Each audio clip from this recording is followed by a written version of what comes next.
En realidad, una de las cosas que pasa es un poco como cuando uno habla, que no es necesariamente que uno tiene algo prepensado y simplemente lo dice y el habla es ese vehículo para decir lo que uno tiene adentro, sino que a través del hablar y del conversar uno va pensando y va diciendo lo que dice y va pensando lo que está diciendo. Y lo mismo me parece a mí que pasa con la práctica artística. No es que uno tiene una cosa que decir o un mensaje para dar a su audiencia y simplemente le da una forma, sino que en ese buscar qué forma, buscar qué medio, buscar qué material, se va definiendo la idea. Entonces, en pensar en el arte o cuestionarme si el arte es o no un proceso comunicativo, muchas veces me centré como en tecnologías obsoletas o en dispositivos de comunicación que ya no funcionan, porque en algún punto ese costado disfuncional o de un código que ya no se entiende o que quedó en desuso da un poco más cuenta del proceso interpretativo, que es el que realmente conforma la obra de arte. No es solamente el artista que trae algo, sino también el espectador que lo mira y va conformando ese mensaje. Trabajé con antenas de televisión, como en una específicamente que tenía que ver con un programa afgano de televisión que se llama Reconstruction of an Antenna Seen on TV, que es un programa como de estos como si fuera Pop Idol o X Factor, pero de Afganistán, producido a nivel local por una estación de televisión que se llama Tolo TV, en donde, bueno, era un concurso de canto, pero claro, después de tantos años en los que los talibanes habían prohibido el canto como una expresión que no fuera religiosa, digamos, fue toda una revolución en algún punto en Afganistán y la gente votaba por su cantante favorito por teléfono, que también mucha gente que no había crecido en una democracia, muchos jóvenes estaban expresando su voto por primera vez y era en uno de estos programas. Entonces tengo un par de piezas que honran a las tecnologías que inventaba la gente para tratar de ver este programa, ¿no?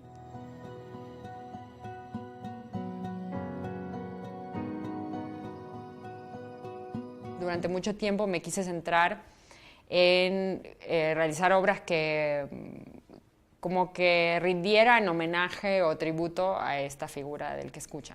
Pero siempre lo quise hacer desde un lugar objetual y visual, digamos. No son necesariamente obras que ofrecen una experiencia acústica, sino que visualmente honran a la figura del que escucha. Entre esas obras está Eavesdropping, que es una serie de vasos pegados a la pared, como rescatando un poco ese gesto de poner el vaso contra la pared para escuchar a ver lo que están diciendo los vecinos. Hice una exposición en The Power Plant en Toronto, en Canadá, que se centró muchísimo en esta idea de la escucha y del honrar la escucha y los intentos que hacemos las personas por escucharnos o por amplificar el sonido, pero de manera objetual, casi arquitectónica. Entonces, la exhibición se llamó Ears to Speak Of. Es una recreación de unas estructuras que hay en la costa inglesa que se llaman radares acústicos, que fueron una invención de los ingleses de la Primera Guerra Mundial para tratar de amplificar el sonido de los aviones, para tratar de predecir bombardeos. Entonces, son estructuras de cemento de gran escala, que también son conocidas como the ears, como las orejas, o sea, a nivel coloquial y por la gente, y son como parabólicas, pero en realidad nunca funcionaron del todo. Fueron una tecnología muy experimental que contribuyó mucho al desarrollo de la tecnología de radar, pero de que en sí no funcionó. Y lo que yo quería hacer era incluso como enfatizar esa futilidad o ese fallo o ese intento fallido de funcionar haciéndolas de cartón, que es un material que absorbe el sonido. Entonces no son acústicas en ningún sentido, entonces se transforman en una experiencia en una experiencia visual o una experiencia, ¿no? De estar ahí, más que una experiencia acústica. Y ahí, en esa exposición también, había 4 esculturas de la serie In Praise of Listening, que, bueno, justamente toman esta idea de rendir un homenaje a la capacidad de escucha, que son audífonos hechos como en gran escala, a pesar de que sigan estando en una escala que es menor a la de los radares acústicos. En realidad si uno lo piensa, un audífono es de un tamaño bastante pequeño y siempre está como escondido, ¿no? Escondido atrás de la oreja. Pero bueno, yo que tuve la experiencia de vivir con una persona que necesitó un audífono en un momento, tiene una capacidad de socializar a esa persona muy grande porque los vuelve a la conversación en algún punto. Entonces me parecía que en realidad son objetos maravillosos que deberían tener un homenaje.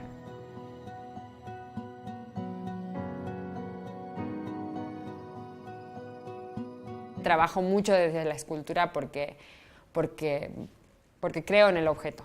Creo en el objeto como una herramienta posible de comunicación y de interacción. Y en ese creer en el objeto también me he interesado mucho en esta relación de interdependencia que nosotros tenemos con los objetos que hacemos y que creamos, ¿no? Entonces, muchas veces exploré esta como necesidad del cuerpo que también tiene el objeto, ¿no? El objeto puede ser autónomo, puede ser una escultura a la que miras, pero también me interesó generar esculturas en las que el cuerpo se hace necesario para activarlo. Tal vez una de las piezas en donde exploré esto más a fondo es una pieza que inicialmente hice junto con Magnolia de la Garza en el Museo Tamayo, que se llamó A intersección B intersección C. Bueno, todavía se llama así.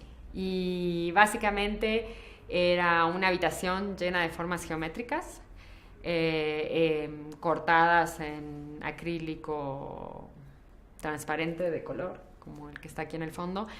Y había como una repisa y luego también estaban como en el piso, contra la pared.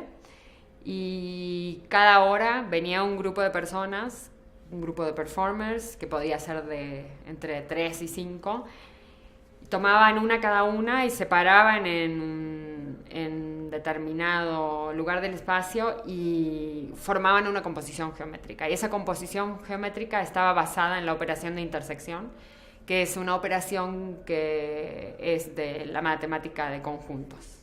Esa performance tiene que ver con una anécdota en la que yo también basé otro trabajo que se llamó Venn Diagrams Under the Spotlight, que es una anécdota que tuvo que ver con mi educación en Argentina, que es que cuando yo ingresé a la escuela primaria, que fue el mismo año que se reinstauró la democracia en Argentina después de la dictadura de los 70, yo aprendí sobre la teoría de conjuntos y sobre los diagramas de Venn, pero también aprendí que era un privilegio aprenderlas porque hacía unos años antes habían estado prohibidas en los programas de educación primaria.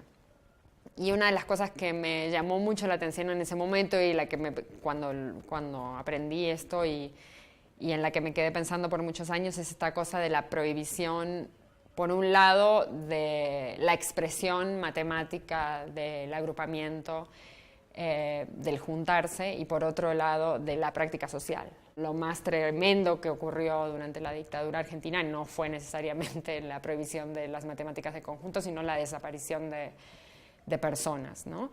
Y la desaparición de personas como una cuestión sistemática, de que lo que no había era un rastro físico de papeles burocráticos de la alocación del cuerpo de una persona. El recurso legal más importante durante esa época para la gente que buscaba a sus seres queridos que habían desaparecido era el habeas corpus, era el saber dónde está el cuerpo del otro, ¿no? Entonces yo lo que quise hacer con A intersección B intersección C fue celebrar esa posibilidad que tiene la matemática de ser una expresión social, desde un lugar desde la presencia del cuerpo, y emanciparlo así un poco de la anécdota histórica.